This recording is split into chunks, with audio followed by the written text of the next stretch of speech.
Bonsoir, bienvenue à tous dans cette nouvelle semaine d'information sur Télé Grenoble. Nous sommes le lundi 18 mai 2020 et comme chaque soir à 18h, puis toutes les heures, on fait ensemble le point sur l'actualité du Grand Grenoble. Nouvel épisode incendiaire dans l'agglomération grenobloise. Dans la nuit de dimanche à lundi, ce sont 2 installations télédiffusion de France ainsi qu'un relais téléphonique qui ont été touchés. Le premier de la tour Sans Venin située à Cessiné-Parisé à 2h45 du matin où plusieurs départs de feu ont été constatés. Un peu plus tard, vers 3h21, c'est sur la commune de Jarry qu'un deuxième incendie s'est déclaré. Concernant le relais téléphonique, il se situe sur la ville d'Herbay, non loin de là. Pour l'heure, l'origine reste inconnue, même si le procureur de Grenoble, Éric Vaillant, a confirmé le caractère criminel. De nouveaux incendies de relais TDF qui viennent également s'ajouter à ceux de Chattes, Estrablin et Saint-Marcelin survenus depuis la mi-mars sur notre territoire. Parmi les conséquences, on peut dénombrer le problème de réseau téléphonique chez certains opérateurs ou encore la coupure de la TNT et de certaines ondes radio. L'enquête a été confiée à la section de recherche de gendarmerie de Grenoble et aux brigades de recherche de police de la Mure et Grenoble.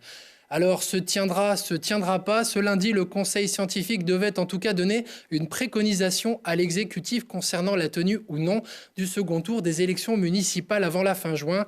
Une question qui divise plus qu'elle ne crée le consensus. Ce dimanche, par exemple, c'est 36 maires de grandes villes de France qui ont co-signé une tribune dans le JDD en demandant expressément la célébration de ce second tour qui concerne 4816 villes dans l'Hexagone. Parmi les signataires, on retrouve notamment la Parisienne Anne Hidalgo, le Niçois Christian Estrosi ou encore le Dijonnais François Rebsamen, mais pas le Grenoblois Éric Piolle.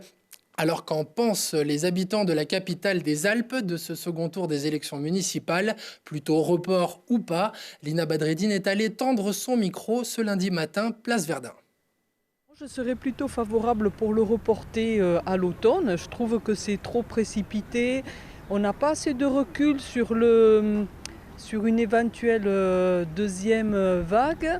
Et donc, par un principe de précaution, je préférerais que les élections soient reportées en septembre, octobre, voilà.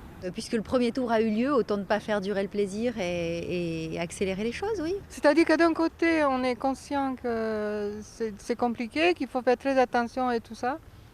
Et après, il faut voter. Et moi, je pense surtout aux gens qui tiennent la permanence. Parce que nous, à la limite, moi, je ne voterai pas. De toute manière, il faut bien que ça s'arrête tout ça, là. Les maires, ils attendent que ça. Alors, pour moi, oui, il faut les maintenir au mois de juin. Moi, je ne suis pas forcément pour. On a vu ce que ça donnait pour le premier tour. Et il y a eu beaucoup de cas après, donc je pense que c'est pas du tout une bonne idée. Je suis plutôt pour, oui. Comme ça, ce sera fait, parce que si on reporte, c'est pas bon, c'est trop long. Déjà là, bon, c'est long, mais si on continue encore au mois de septembre, c'est pire. Voilà. Alors à l'heure actuelle, en cas de maintien de ce second tour, la tendance serait au 28 juin. Si report il devait y avoir, c'est le 27 septembre et le 4 octobre qui devraient être retenus. Ce lundi après-midi se tenait le deuxième conseil municipal de la ville de Grenoble en visioconférence. À l'ordre du jour, il y avait notamment des précisions sur le plan de déconfinement, mais aussi des décisions sur l'exonération des redevances d'occupation à venir pour les terrasses de restaurants. Autre annonce attendue, la non-restitution des subventions accordées par la ville aux événements culturels, malgré la modification de leurs dates ou leurs annulations. Depuis lundi dernier, les sports en plein air et par petits groupes sont de nouveau autorisés. Vous l'avez vu dans ce journal la semaine dernière, la patinoire Pôle Sud est en travaux. Alors les brûleurs de loups ne manquent pas d'imagination pour entretenir leurs conditions physiques. Un reportage de Lilian Veillet. Saut, vitesse, appui, course, les brûleurs de loups ont rattaqué fort leur préparation physique collective au parc Paul Mistral, avec des exercices centrés sur l'équilibre et le freinage sans patin. C'est d'amortir, concentrer sur les décélérations et le freinage parce que si on veut démarrer plus vite que l'adversaire, il faut qu'on soit capable de freiner plus vite. Si on freine avant lui, on peut redémarrer tout de suite. Mais juste avant ça, on a fait un travail sur le pied et cheville parce qu'on a le pied bloqué dans un patin, presque dans un plâtre pendant 8 mois. Donc c'est important de retrouver un peu de mouvement avec ça. Du mouvement, mais aussi des étirements pour ne pas se claquer. Les hockeyeurs n'ont jamais arrêté de s'entraîner, avec au moins 3 séances par semaine à la maison pendant le confinement, préparé par Stéphane Gervais qui a augmenté un peu le rythme pour la reprise collective. J'essaie de garder ça un peu ludique, pas trop de pression. Mais t'as vu, on a quand même bien bossé aujourd'hui. Tous les joueurs ne sont pas là, certains sont rentrés au Canada, d'autres s'occupent de leurs enfants. Mais l'important, c'est surtout de retrouver la bonne ambiance avec ses coéquipiers. Les 2 mois de confinement, on a chacun de notre côté, comme on pouvait avec les moyens du bord, on s'est entraîné. C'est vrai que là, c'est le plus agréable, c'est le contact, enfin les liens sociaux, quoi. De revoir un peu les copains et de travailler ensemble. Il y a toujours plus de motivation et ça fait du bien au moral. On a l'impression de retrouver une vie plus ou moins normale. On retrouve les copains, bon, on respecte les règles d'hygiène et non, ça fait du bien. En plus, il fait beau aujourd'hui, donc ouais, c'est agréable. Les BDL repartent donc à fond en vue d'une nouvelle saison après l'arrêt prématuré des playoffs cette année. C'est vrai qu'on avait l'équipe pour aller au bout, donc forcément il y avait des grosses ambitions, des attentes. Et c'est dommage qu'on n'a même pas pu défendre notre titre cette année. Donc effectivement, on va certainement revenir avec des intentions similaires, mais c'est encore loin, donc il faut garder cette énergie mentale pour la saison. En attendant la fin des travaux à Pôle Sud, les brûleurs vont continuer de s'entraîner à l'extérieur pour arriver fin prêt pour la reprise du championnat en septembre. Alors, si les brûleurs de loup vous manquent, Télé Grenoble vous propose ce mercredi à 21h la diffusion du documentaire de Quentin Roland, Inachevé, un film dans les coulisses de cette saison pleine de promesses pour les BDL et qui n'arriva jamais à son terme.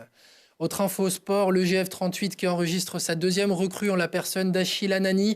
Le buteur ivoirien arrive en provenance de Bourg-en-Bresse où il a inscrit la bagatelle de 15 buts en 25 matchs. Formé à l'Olympique de Marseille, le joueur de 25 ans s'est engagé pour un contrat de 3 ans à Grenoble.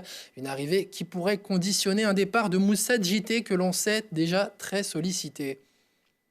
Dans notre série Rétro jour pour jour, retour aujourd'hui 11 ans en arrière avec les soignants isérois qui manifestaient devant la préfecture de Grenoble pour protester contre un projet de réforme de l'hôpital public porté par la ministre de l'époque, Roselyne Bachelot.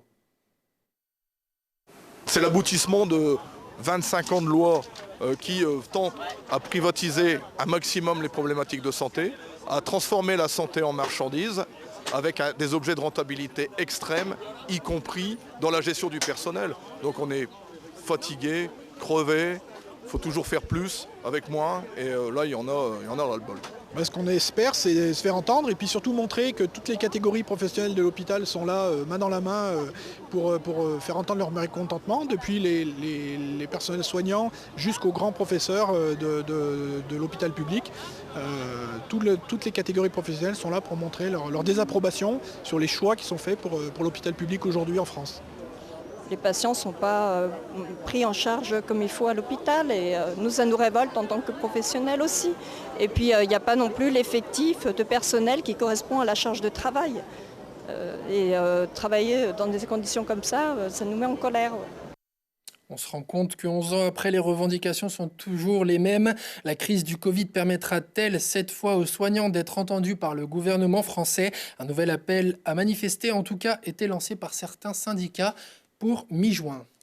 Merci de nous avoir suivis. Prochain rendez-vous avec l'actualité dans 1 heure ou en replay sur télégrenoble.net. On se quitte avec un clip hommage aux soignants des EHPAD. Ça s'appelle « Nos créateurs d'espoir » et ça nous arrive d'Estrablin, près de Vienne. Belle soirée à tous et à demain. Infirmières, personnel accompagnant. De la part des enfants et des petits-enfants. De vos résidents qui vous aiment tant. Un message pour vous dire que même confinés, nous sommes soulagés de savoir nos proches à vos côtés. Pour les soigner et les rassurer, vous qui êtes dévoués et attentionnés. Vous faites un travail magique en aidant vos petits vieux dans la panique.